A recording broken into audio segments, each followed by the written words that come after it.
नमस्कार सर्वांना, Rupali delicious kitchen मध्ये आपलं स्वागत आहे। आज आपण पितृपक्षानिमित्त पाटवडी बघणार आहोत। कुठे कुठे थापेवडी म्हणतात, भाग बदलला की नाव बदलतात पदार्थांचे, त्यामुळे तुम्ही थापेवडी म्हणू शकता किंवा पाटवडी म्हणू शकता। पिठाचं आणि पाण्याचं एकदम मस्त व्यवस्थित एकदम परफेक्ट प्रमाण सांगणार आहे।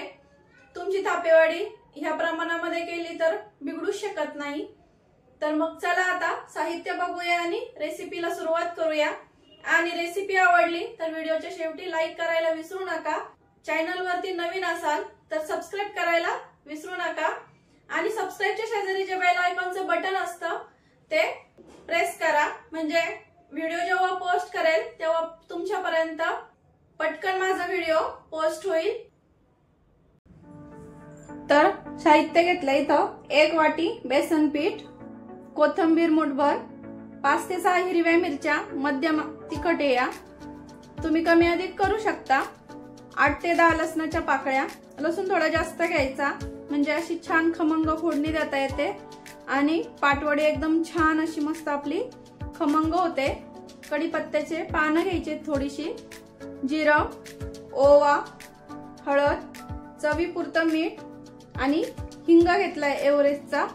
तर आपल्याला आता इथं हिरवी मिरची, लसूण, ओवा आणि जिऱ्याचं वाटण वाटून घ्यायचं आहे आणि मग पुढची रेसिपी बघूया।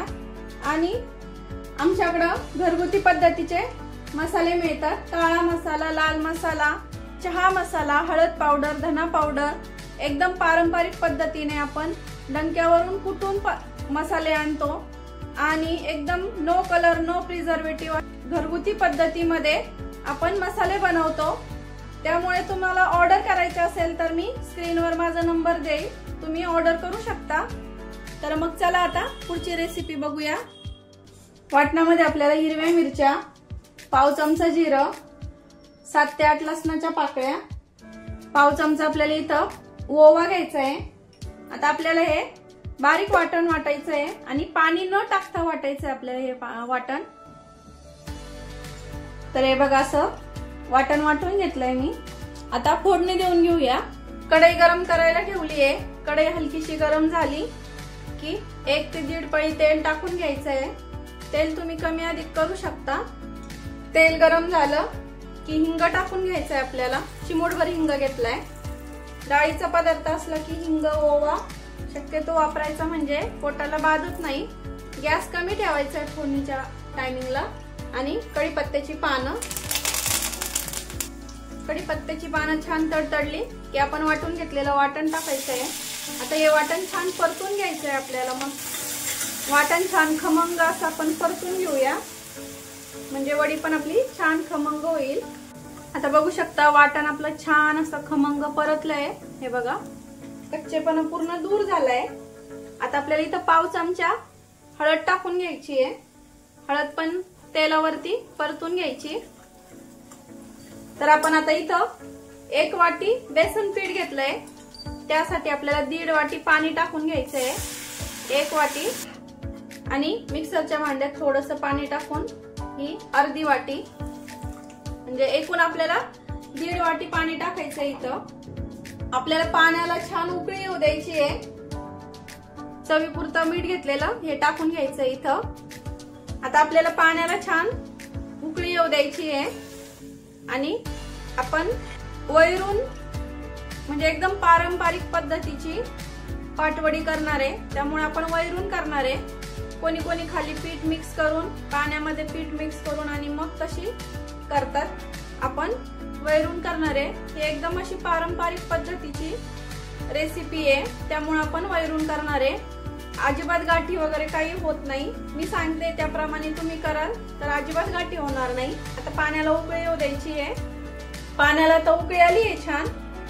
आता हळूहळू पीठ टाकत जायचं आणि दुसऱ्या हाताने आपल्याला गॅस कमी ठेवायचा आहे आणि इथं पीठ टाकताना हळूहळू पीठ टाकायचं आणि दुसऱ्या हाताने चमच्याने पीठ हलवत जायचं आहे। गॅस कमीच ठेवायचा आणि ही प्रोसेस पटपट करायची आहे, गाठी मोडायच्या पिठाच्या पाण्यातल्या, अजिबात गाठी वगैरे काही होत नाही। हळूहळू मोडत जायच्या, आपोआप मोडतात. जसं जसं आपले पाटवडीचं बॅटर शिजतं तसं आपोआप गाठी मोडत जातात. आता मी सर्व गाठी मोडून घेते. तर बघू शकता अजिबात अशा गाठी वगैरे काही झाल्या नाहीये. पाण्याचं आणि पिठाचं एकदम परफेक्ट प्रमाणे. सर्वात शेवटी आपल्याला इथं कोथिंबीर टाकून घ्यायची, हिरवीगार अशी मस्त. मिक्स करूया. एकदम असं स्मूथ बॅटर तयार झालंय आपलं पाटवडीचं. आपल्याला आता यावरती झाकण ठेवायचं आहे 3 ते 4 मिनिटांसाठी आणि वाफेवरती शिजून घ्यायचंय. आता बॅटर शिजतंय आपलं झाकण ठेवून. तोपर्यंत आपण इथं एका भांड्याला असं तेल लावून घेऊया. सरळ पण लावू शकता इथं, पण मी उलट लावते. ही प्रोसेस बॅटर शिजेपर्यंत करून घ्यायची, म्हणजे नंतर गडबड नाही होत. तुम्ही पोळपाटाला पण करू शकता असं, किंवा चॉपिंग बोर्ड असतो त्याच्यावरती पण थापून करू शकता. 3 ते 4 मिनिट झाले. आता बघूया. थापेवडीचं बॅटर आपलं छान शिजलंय. कढईपासून सुटायला लागलं, याचा अर्थ समजायचा की आपलं बॅटर छान शिजलंय. बघा एकदम असं मस्त स्मूथ तयार झालंय. अजिबात गाठी वगैरे काही झाल्या नाहीये. आता थापेवडीचं बॅटर आपण थापून घेऊया. आपल्याला ते बॅटर गरम गरम असताना थापून घ्यायचंय. गार झाल्यावर सेट होत नाही कारण ते. आता या ताटावर काढून घेऊया. एका वाटीला आता तेल लावून घेतलंय. वाटीच्या साह्याने आपण इथं हे थापून घेऊया, कारण खूप गरम आहे. हाताला चटके बसू शकता. आणि वडी खूप जास्त पातळ नसते, थोडीशी जाडसरच असते. तर आपली आता वडी इथं थापून झाली आहे. थोडीशी कोथिंबीर आणि थोडंसं ओलं खोबरं, सुकं पण टाकू शकता.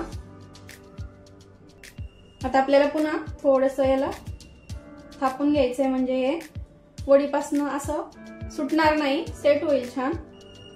आता आपण थंड होण्याची वाट बघूया आणि मग वडी कट करून घेऊया. तर 10 ते 15 मिनिटं झाले. आपली वडी अशी छान थंड झाली आहे. आता कट करून घेऊया.